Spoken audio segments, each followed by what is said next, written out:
प्रणाम महाराज जी। इनका भाव ये है कि इनकी दो बेटियां हैं, तो ग्रस्त में रहते हुए इनके बार बार हृदय में होता है कि एक पुत्र होना चाहिए। क्यों होना चाहिए? क्यों पुत्री से काम क्यों नहीं चल सकता? तो क्या पुत्र में क्या विशेषता है?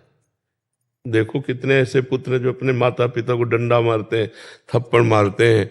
तो प्रधानता पुत्र की नहीं, प्रधानता संतान की है। चाहे वो कन्या हो चाहे वो पुत्र हो।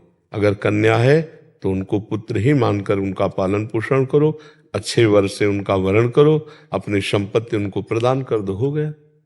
ये जरूर थोड़ी कि पुत्र ही हो, नहीं तो यही जो बात है ना आज बच्चियों के प्रति बड़ा निम्न भाव। गर्भ में अगर बच्ची है तो उसको नष्ट करवा देना। बच्ची पैदा हो गई तो पिता उदास घूम रहा है, 2-4 साल की बच्ची को किसी बहाने से निपटाने की भावना। कितनी ऐसी समाज में घटनाएं आती हैं। क्या बात है, बच्ची क्या नहीं हो सकती? तो बच्चियों के प्रति ऐसा है भाव क्यों रखा जाता है कि पुत्र ही हो जाए? तो क्या पुत्र से स्वर्गीय परम पद मिल जाएगा? क्या नरक भी मिलेगा? ऐसे जो दुष्ट नीच आचरण वाले पुत्र हैं उससे ना हो तो अच्छा है, जो कुमार्गगामी है उससे ना हो तो अच्छा है।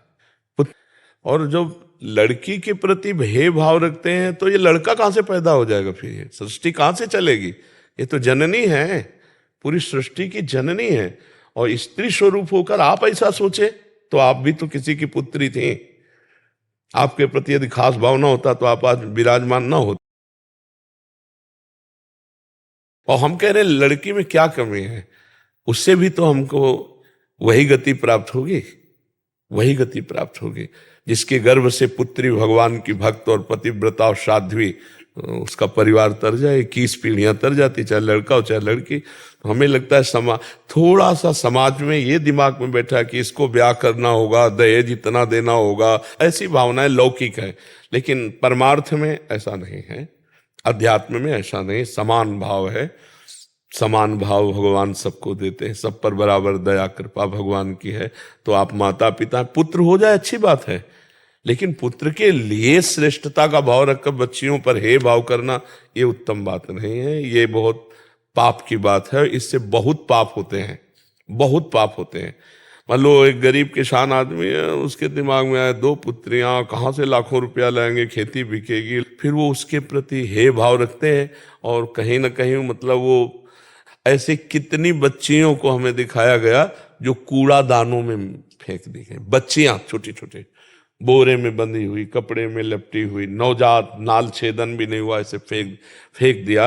अब बताओ, भगवान ये तो कहो उनको किसी ने देख लिया तो जिंदा पकड़ी, तभी तो क्लिप बनी उनकी, तभी तो। अब ये बात हमें बिल्कुल अच्छा नहीं लगता और हम कहते हैं उन माता पिता की दुर्गति पक्की है जो अपनी बच्चियों के साथ ऐसा व्यवहार करेंगे। कैसे, मतलब कैसी माँ है कि अपने बच्चों में भी भेदभाव रखती है? ये तो बिल्कुल नाबुद्धि की बात है। आपको आ जाए तो भगवान की इच्छा है। अब तुम ऐसी मत सोचो कि पुत्र आवे, आ जाए तो भगवान की इच्छा है। अभी अगर आना होगा तो आ जाएगा, और अगर नहीं आना है तो आपके पास है 2 संतान, उन्हीं को प्यार करो और जो कमाया उन्हीं को दे दो, तो सुखी रहो, आनंदित रहो। भगवान आपका कर्तव्य हो गया, भगवान ने आपको गृहस्थ धर्म दिया था, 2 संतान। और मान लो जिनके संतानें नहीं है, बढ़िया भजन करो, भगवान के आश्रित हो जाओ, ब्रह्मचर्य से रहो, अपना जीवन तो आपका कल्याण हो जाएगा। देखो ये लोक धर्म है, इसको करते हुए परम धर्म की प्राप्ति करनी है। पुत्र हो जाए तो ठीक, ना हो जाए तो ठीक, पुत्री हो जाए तो बढ़िया, पुत्र हो जाए तो बढ़िया। उद्देश्य है भगवान की सेवा। तो भगवान ने अगर पुत्र पुत्री दी तो सेवा करेंगे, नहीं दी तो हम भगवान का भजन करके मुक्त हो जाएंगे, भगवान को प्राप्त कर लेंगे। पर पुत्र की आकांक्षा गृहस्थ में होती है कि हमारा नाम होगा, हमारा कुल चलेगा। पर अगर नहीं होता तो हम इसी भावना में रहेंगे क्या?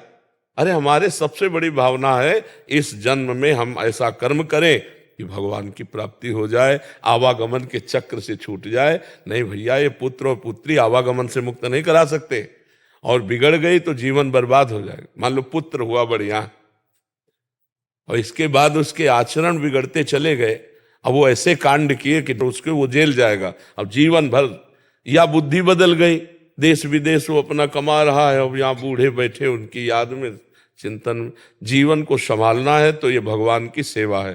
पुत्र हो या पुत्री, जैसा तुम्हारे को कर्तव्य के लिए ऐश्वर्य मिला है उसके अनुसार अच्छे से पढ़ाओ, खवाओ, पियाओ, और जवान हो जाए उनके ब्याह कर दो और भजन करो। ये कर्तव्य है। अगर केवल इतना ही किया, भजन नहीं किया, तो फिर भगवत प्राप्ति होने वाली नहीं है, इससे थोड़ी होने वाली है। हाँ, तो जीवन का लक्ष्य है भगवान को रिझाना, भगवान की सेवा करना, भगवान की प्राप्ति। जो सुविधा आपको भगवान ने दी उसी से सेवा कर लो। पुत्र दिया, पुत्री दिया, नहीं दिया कोई बात नहीं, हमारे किसी प्रारब्ध का फल है। हम भजन करके प्रारब्ध ही मिटा देते हैं और भगवान को प्राप्त होते हैं। अध्यात्म की जो बात है वो ये है।